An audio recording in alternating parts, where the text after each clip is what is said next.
더불어민주당이 국가보안법 폐지에 본격 시동을 걸었습니다. 참여정부이던 2004년 시도 이후 17년 만입니다.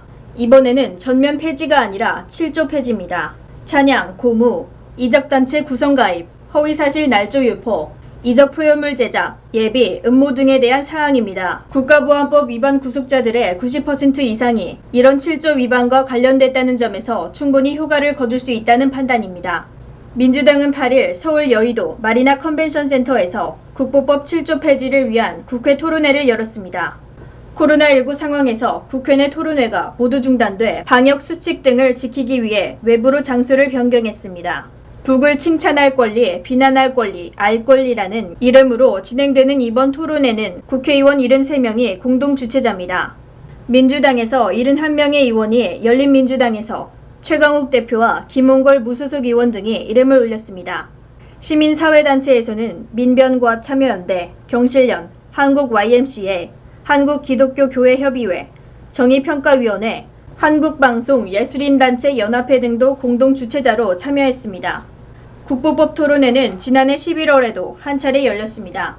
당시는 홍익표, 설훈, 도종환 의원 등 7명의 의원이 참여했지만 7개월 만에 10배 넘는 의원들이 모였습니다.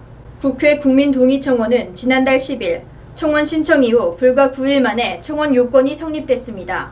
다른 점은 7조 폐지가 아니라 국보법 전면 폐지안에 대해서입니다.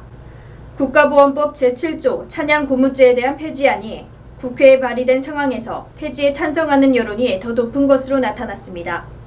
이규민 의원이 STI의 1회에 지난 4월 3일과 4일 전국 성인 1000명을 대상으로 실시한 조사에서 국보법 7조 폐지 개정안에 찬성하는 의견이 45.3%로 반대 의견 39.5%보다 높았습니다.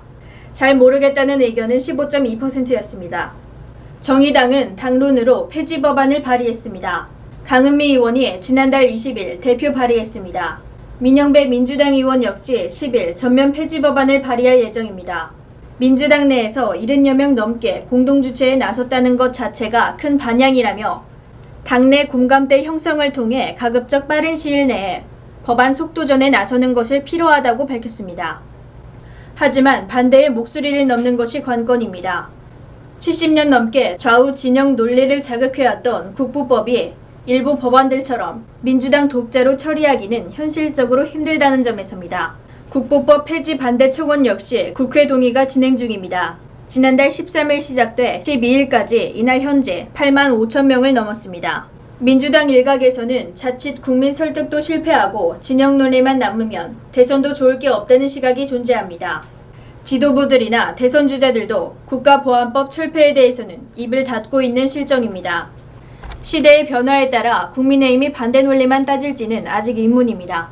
상임위인 국회 법사위에 전면 폐지 법안 3건, 7조 폐지 법안 1건의 법안에 대해 본격 병합심사를 시작하면 7조든 전면 폐지든 길이 갈릴 전망입니다. 문제는 속도전입니다. 연말을 기점으로 대선전이 본격화되면 논의는 힘들게 됩니다. 대선전 7조 폐지 이후 전면 폐지 이야기가 도는 것도 이런 이유입니다. 이 의원은 가능한 정기 국회 내 처리를 목표로 국회 논의를 시작해야 한다며 국민의힘도 전향적 시각을 가져야 한다고 촉구했습니다.